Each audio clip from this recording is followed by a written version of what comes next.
Hey guys, welcome back to my channel. I'm not sure how it works in other countries, but here in the UK we are fast approaching, or possibly even starting, the new term of university, college, school, that sort of stuff. And so I thought, why not film like a little hints and tips advice video, just little hints that I picked up. And as I was making the notes, I sort of realized that this is more an academic thing, like it's more on the academic side of university, so it's not really about the social side of how to make friends and what to do for freshers and all that kind of stuff. I am going into my third year of university in a few weeks time, and so this is sort of like hints and tips that I've picked up from my first 2 years of uni.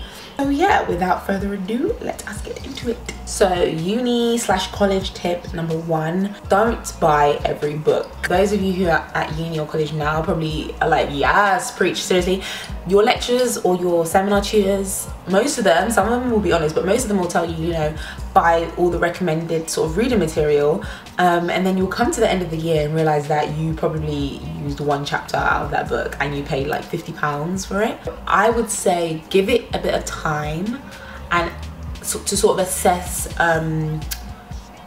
how much you're actually using that book. There were some modules where the book was absolutely necessary, but other modules I literally did not touch the book, or sometimes they had it online, or sometimes the library had it and you could just borrow the book.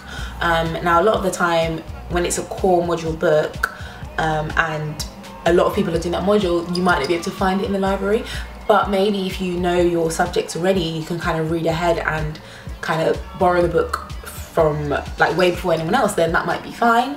But yeah, my advice is just sort of suss it out a bit, give it a bit of time to see, do I really need this book? Can I share it with a friend? You know, do all these sorts of things, because the books are really expensive, like stupidly expensive. And then when you realize that book is just on your shelf collecting dust, it can be a little bit annoying. Tip number 2, and I probably don't need to say this, but then I do need to say it, don't leave things to the last minute. And I'm talking to myself when I say this. I'm sure I'm not the only one that says, right, I'm gonna get a head start on this, I'm gonna do this early, I'm not gonna stress myself out, and then things pile up. And naturally I have a habit of sort of a first come first serve thing. So like, I'll put the first thing first, and if that deadline is sort of furthest back, then I'll leave it last, even though it might be the hardest one or the one that takes the most time. I would not advise it because it is stressful, and then you get to a point where you're just thinking about submitting it rather than actually doing your best, and you're not even thinking about proofreading, you're not even thinking about getting a good grade, you're just thinking about submitting it so that you don't get a 0. And you know, even though it's better than getting a 0, you could do better. Tip number 3, and it kind of goes along with tip number 2, is do not assume, do not make assumptions with regards to how long a piece of work will take. For example, you might have a piece of work that only accounts for what, 10-20% of your coursework or something like that, and you think, okay, well that's obviously not that hard. Or you might hear like what the piece of work is, like the title or the brief or something, and then you just kind of hear it or you read it and you're like, oh, that's easy.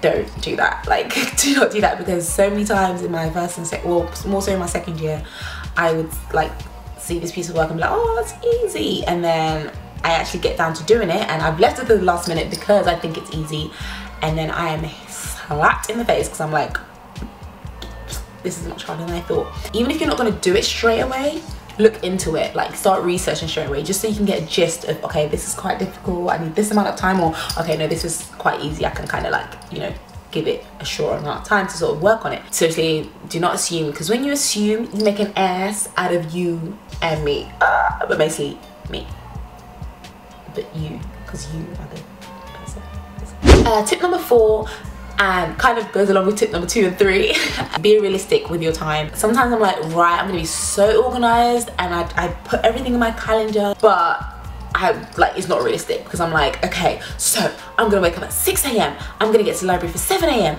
I'm gonna do this essay for 2 hours till 9 AM, from 9:15 gonna have a 15-minute break. 15-minute break, never a 15-minute break.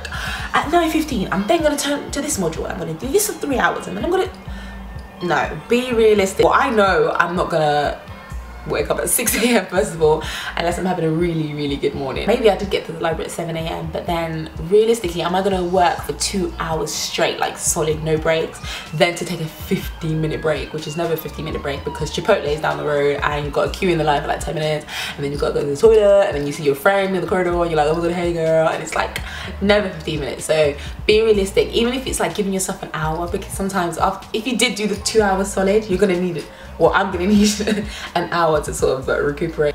An hour can turn into Nando's, and a Nando's can turn into I'm going home because I'm tired. Know yourself and work. Well, I'm not saying don't aim to like, you know, work for hours or whatever. Just work your way up. So if you know that you can't concentrate that long, then just try and concentrate for half an hour, and then when you've mastered that, 45 minutes, and then when you've mastered that, an hour, etc, etc. But be realistic, because there's nothing more demotivating than when you set goals for the day and you don't do them and you're kind of like, womp, I'm such a fail in life.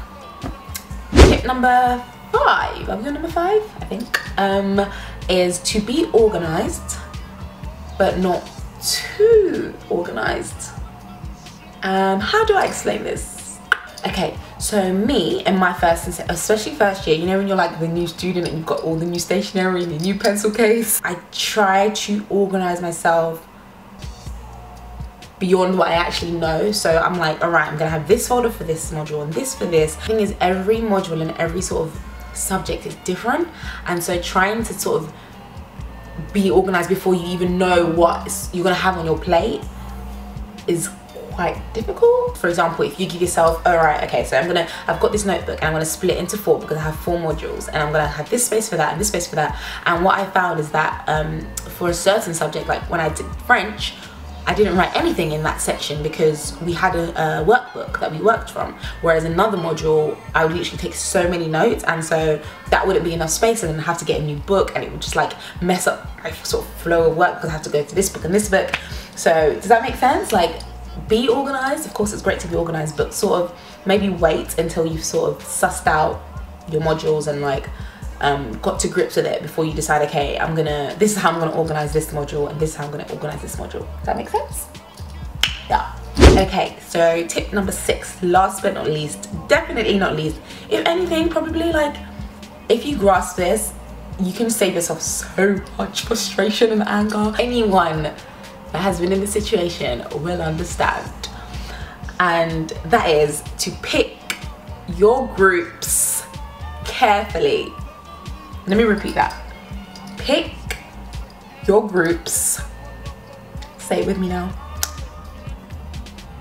carefully. Oh my gosh, there is nothing worse than getting a bad grade and knowing full well that it wasn't your fault.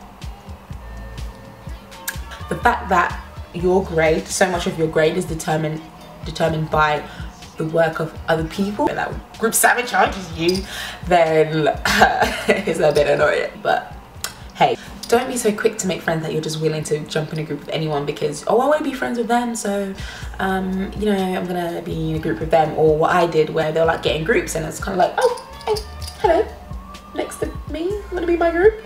And boy, did I regret it. Thank God we got a good grade anyway, but I actually cried. I think that's the first thing that made me cry at uni. I rang my friend, I was like, I can't do this because I have to do all the work, and I don't know, at the time, I don't have enough time. It was emotion, like, I have no words. When you're in class, really watch people and see what kind of characters you'd want in your group, and don't just pick the person that puts their hand up for every single question or talks the most, because sometimes that is all a front. I have seen that.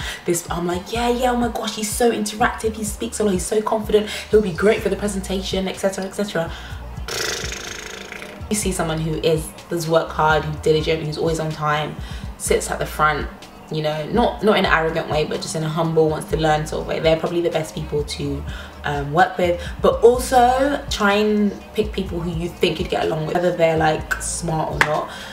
Having conflict in a group is like one of the biggest enemies of progress. So that's probably the biggest tip, like in terms of trying to avoid stress. Just pick the right group.